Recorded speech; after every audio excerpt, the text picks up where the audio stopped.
Hello guys, I'm Orbiter, your Welsh engineer, and I suppose you're here to learn how to build this lovely space station here. Okay, let's keep it simple. First, let's go to new, and let's build the core of the space station. Now, I've used a couple of modules for this. You can use something else, but I think this one looks excellent for our space station. Next, let's get the advanced reaction wheel. That's to help to orientate the space station for when you're docking other modules to it. Okay, now here for the docking module, I'm using the Rockomax X200 fuel tanks, but however we don't want the fuel, otherwise it'll be a waste, so go ahead, empty that. Now hold down Alt, click on the tank, gives you a copy. Now place the tank on the side. This is where little tricks come in handy. And we copied that tank because both of them are now empty, so it's rather, you don't have to keep on emptying the tanks. Now using the rotate tool, rotate it 90 degrees. Now the offset tool, offset it until the center of the tanks are center of each other. So then both tanks creating sort of like an X, or a plus sign I suppose you better call it. Now what we can do by here is add the docking ports. I'm using the senior docking ports by here. Place one on each side. And now that we've done that, copy the fuel tank we've just put the docking ports on and place it as such so that we can have docking ports on all four sides of the space station. Now all you have to do is do the offset tools, make sure that you get a center, otherwise you'll have problems launching this up into orbit. Okay, a little to the left by here. Oh, left please. And hey presto, we have our docking module. Oh, one more thing. We need another docking port for the bottom of the space station. Now this is for something to dock to the space station. It's not entirely necessary, but you can expand your space station or you can have your ships dock there. Okay, this is what we want into orbit. However, we do need some power for this module, for the SAS module. So let's put symmetry to 4, attach 4 up there, attach 4 down here, and let's get some batteries because we do pass in the dark side of Kerbal where we'll not get any solar electricity. Okay, that's it. That is the core of the space station. Nice simple build. However, we do have to go ahead and build the rocket to get up into orbit. So here we go. First off, decoupler, the Rockomax brand decoupler. Now let's go ahead and put a fairing around it. Okay, that'll be in payload. I'm using the medium size fairing that we can build on this thing. Just cover the entire thing because the aerodynamics do matter when you're launching into space on this. Okay, put the clamshell as well, just because I like the sections to be detached at 3 sides. Now, with every rocket, you have to build it in reverse. So, because we're going to be reusing this rocket, I put a probe core there, a Rockomax X200 fuel tank, and then a Poodle engine that'll get it finally into its parking orbit. Now we can put a decoupler there, because we're going to do the main boosters. I decided to go for the orange tank, just because it has the classics of Caspi in it. And obviously use the mainsail engine, because this has the much needed thrust to weight ratio that you're going to need for some of the modules that we're going to get into orbit. Okay, now use these radial decouplers, and then I think we use the FLT 200 fuel tanks, and I think we'll stack them too high. That'll give us enough fuel for the boosters. For the boosters, I'm using the swivel engines because that gives you extra control. And don't forget the nose cones for those boosters. Right, don't forget the struts as well. That'll make sure that those boosters don't wobble about. And of course the staging is out, so let's make sure the main rocket and booster rockets fire at the same time. The booster rockets get decoupled first, then the main rocket, then the orbit rockets fires up into the final orbit, and then decouples from the station. Also, we need to check to make sure that we have enough thrust to weight ratio in the atmosphere. Yep, I use the Kerbal engine redux mod. Don't have to have it, but I suggest you go look up and install it. Right, some launch stability enhancers and some winglets for the bottom of the rocket. Okay, this rocket is just about ready for us to get into orbit. Just some solar panels and some batteries for the main rocket, just in case we run out of juice as we're getting into orbit, and we want the orbit stage in any case. So I happily named it Space Station 1, just because this is a tutorial, so I'm not going to be inventive in my naming. And oh yes, and if you go to the subassemblies tab, as I just did, drag the orbit rocket that we've just built, and type in Space Station Rocket, B1, just in case we go through other iterations of this rocket, rated for a 2010 into space orbit, I think, payload. And that is where I rated this rocket for. Okay, now that is done, all you have to do is perhaps auto-strut everything, because we do have the tendency of getting rocket wobble as we launch into orbit. I decided to do it for everything on this. I skip a bit of the video here because otherwise it's a long process. Just go ahead, auto-strut everything. And lastly, just make sure that your staging is correct. You want the booster rockets and the main rocket to fire first with the launch stability enhancers. And here on the launch pad, we are going into orbit. So here's how you do it. First off, put the SAS on full thrust and launch. Okay, we have Valentina Kerman here on the pilot seat. This is what we call a gravity turn. As soon as you launch, pitch over to the right or east, so we get a little extra speed boost from the rotation of Kerbal. I sped this video up to show you exactly what I'm doing. As soon as you see the aerodynamic effects on the rocket, just lower down the thruster speeds to about 1/3, I think. And as soon as you get rid of those boosters, as soon as they're empty, perhaps you could throttle up a bit more.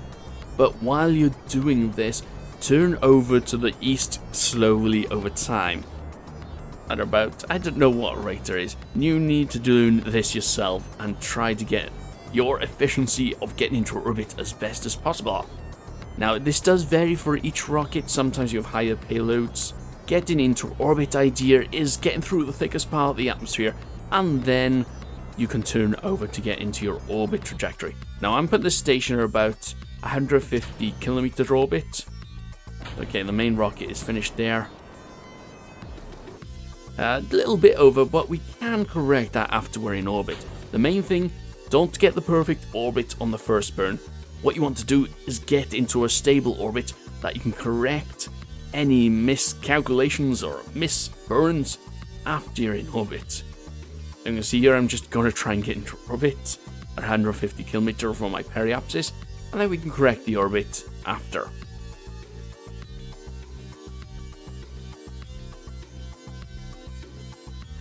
Also note by here, you see the estimated burn time. What you want to do is burn half the time before that maneuver node and half after. By here I messed it up and I purposely left her in. Because at this burn, even though I'm a little late for doing the burn halfway before and halfway after, we still are able to get into an orbit that we can correct after. That maneuver node, just count it as a guide. You can see, not perfectly circular. I will leave you guys to figure out creating maneuver nodes to get yourself into a perfect circular orbit. It's just creating a maneuver node the same as getting to orbit, just for raising and lowering your periapsis and apopsis. Come on guys, it's easy enough. Anyway, boosting the main rocket that got us into orbit away. Make sure the station's pointing north. That way it makes it things easier to dock to. And deorbiting the rocket probe thingamajiggy, just to make sure that we don't have all the space junk cluttering up our space lanes, because we're going to send it more up into orbit. And here we go. After the probe explodes, let's go back to the space station. Okay, what I've decided by here is that we'll build the solar and heatsink array. Yes, the white panels are heat sinks to dissipate heat. Okay, this is a very simple build. First off, a probe core, because we want to be able to dock this to the space station. A docking port to actually dock it. And right now I'm looking for the C7 brand adapter, if I could find it. And here we are. I'm going to empty the fuel out of it. This is just to change the size of what we're going to attach to it. Now by here, I'm going to rotate it to make it a bit easier to attach the struts to. And if we go to the structural and get the struts, symmetry to 4, right on the edge, make sure we got a snap angle on that, make sure that it looks lined up. And if you're having trouble attaching things there, rotate the parts to the way you want to attach it, and then hold down Alt and just hover over the connection node, and it'll attach. Obviously, don't forget to do auto strut to heaviest part. Now I'm going to attach some solar cells, because we're not going to have the solar panels open until we attach it to the space station. Some batteries, because we're always passing the dark side of Kerbal. Then don't forget the large Gigantor solar panels. Obviously, I put symmetry to 1 here, because putting symmetry to true, it automatically go back to 4 when I'm trying to attach it. Okay, everything will be off center if you attach your solar panels as I did, but it's not too far off. Right, for the thermal control systems, as they're called on this, the large one seems to be a bit too big, so I decided to go with medium, just attached to there, and yes, they're off center as well. But I'm using the offset tool to try to center them as best as possible. What you can do if you're fussy, is turn the snap angle off. That'll give you finer control. As you can see, with snap angle on, it seems to snap in a certain way. But if you turn snap angle off, you can see that you can do some fine movements with them. Let's go ahead to the top panels as well. I could have done that with the solar panels, but I didn't bother at this point.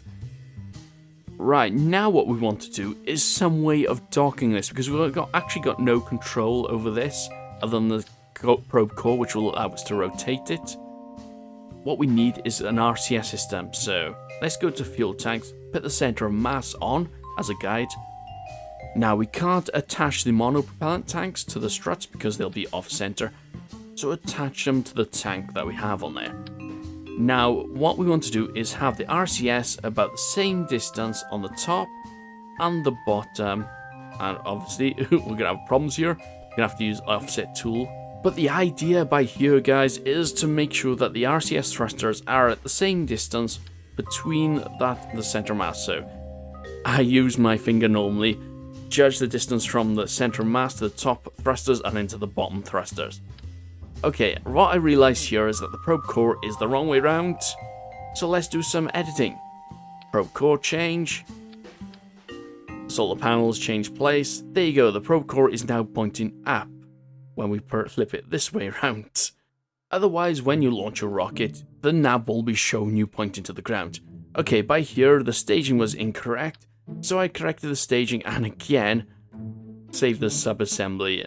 Hopefully the staging will be correct every time we attach the rocket, however, for some reason it wasn't. But I do note that I forgot to auto-strut everything on the main rocket and then save the design, so by here, don't copy me, just auto-strut everything, then save the subassembly, perhaps save it as subassembly version 2. And obviously don't forget to rebuild the thing, otherwise your main parts will be sticking out the rocket at the top. Now that is built, ready for launch, don't forget to save your design, Space Station 1, power module, and then to launch. Okay, this is going to be the tricky one. We now have to get into orbit, and we also have to rendezvous and dock with the main space station.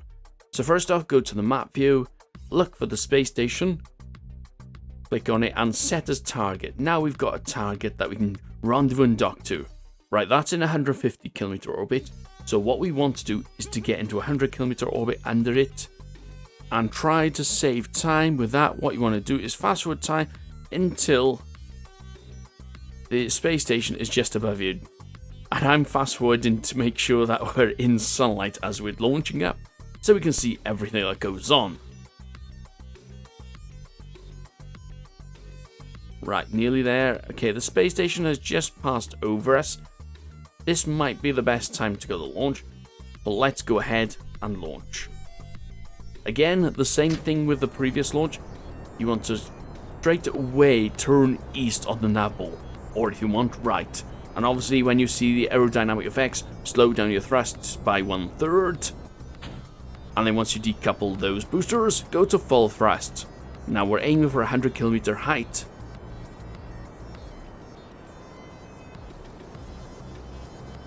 As soon as you get there, kill your thrust and create your orbit maneuver node, making sure that you stay under the 150 kilometer mark because that is the height we want to go to.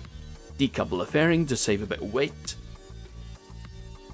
And as you can see, we have a lot more fuel in our main stage to get into orbit. And that's good because we have a much lighter load with this, as we have a single fuel tank and just some struts as our main power module.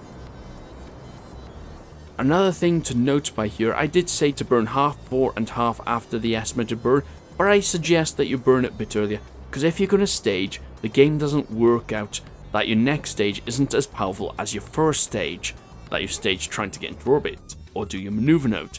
So please do plan for that. And then once you get into orbit, now what you want to do is create a maneuver node in front of your spacecraft, and as you create the maneuver node to get into the orbit height of your station, you see the intersect markers appear. Because the intersect markers aren't close, what I'm doing by here is dragging the maneuver node around on the orbit, but you can see that after we pass over the craft, they jumped back. So what you want to do is right click and hit add an orbit, and then when you can then get the closer approach. You can see we can get about 4.2 kilometers close, where I set mine to 10 kilometers so I can show you a technique that we use if you can't get any closer than that for some reason or other. You can do it with maneuver nodes editing, but that's up to you. Also, if you want to keep the height or anything on those nodes or anything, the intersect marker, just right click on them, or was it left click? I can't remember, left click I believe, and it should stay up on your screen. Again, you want to burn half before and half after. However, do note that this was showing 0 seconds for a burn. That's because it's such a small burn that it was so insignificant that it was hard for the KSP game to actually calculate. Okay, now we've got a close approach. Just warp before your intersect. As we're getting closer, sometimes your navball doesn't show the target speed. Just click on the speed indicator until it shows target. That's just showing the speed difference between you and the target. What we want to do is get that close to 0 and then try to approach the station. So when you get close to the close approach markers, what you want to do is hit retrograde. Make sure that your speed is showing target speed. Now thrust until that says 0 meters per second. You can see we're 18 kilometers away from the target. Now what you want to do is point towards the target. Use the SCS controls. This makes things a lot easier, guys. And now just boost. I think I normally boost about 50 meters per second here. Now straight away, make sure you point retrograde before you do any time warping. Now if you look at this close approach, we get to close approach of 5.8 kilometers. So let's fast forward to that. Now that we've approached that and the space station is heading away, again, kill your thrust relative to the space station until it's 0, pointing retrograde. Now point back towards the space station. And boost again. This time, let's cut it about 30 meters per second, because we're much closer. We don't want to go hurtling into it. Now let's check the next close approach marker, which is 0.5 kilometers. Which is what you should get if you follow this tutorial as is. What you want to do is get your close approach until you're a lot closer, and keep on doing this technique, killing your speed, boosting towards the station again until you get your close approach, perhaps under 5.5 kilometers. Now we appear to be about 374 meters away. What I'm going to do by here is decouple the docking port. You can use a station at this point, but I don't prefer to. Right, don't forget to control from the docking port. All you have to do is right click on it and control from here. So you can point the docking port at the station. Now for control of your space probe or module, I use RCS. I use I, J, K and L keys. H and N are thrusting forward and backwards using the RCS. Because we don't have rockets on here, you can't use the normal thrust. What I particularly do to make sure that the program marker is pointed at the station is use the I, J, K and L keys until the prograde. The nav ball itself is your guide, because that'll show you the direction you're pointing. If you use the I, J, K and L keys, it'll show the direction that you're going, as well as the target that you're pointing at, which is the purple marker. Also, you notice that we're close enough that I could right click on the space station docking port and set it as target. Now, by here, I'm trying to line ourselves a bit more with the docking port. Just mess around with the I, J, K and L keys and use the H and N keys to slow or speed yourself up so that you have plenty of time to dock. Now I've lined the vertical position of us with the space station, just need to do the horizontal side. And you see, doing slow movements. I've sped this video up to make it a bit quicker and easier to understand. And hey presto, we have docked. Just make sure you don't dock any faster than 2 meters per second. You can cause damage. This is the first part to building a space station. Don't worry, there will be more, and we'll be showing you how to build the other modules. This is the first part, showing you how to start your space station and rendezvous and dock with your space station. Anyway, I am Orbator. Trust me, I am an engineer building a space station. And I will see you guys next time.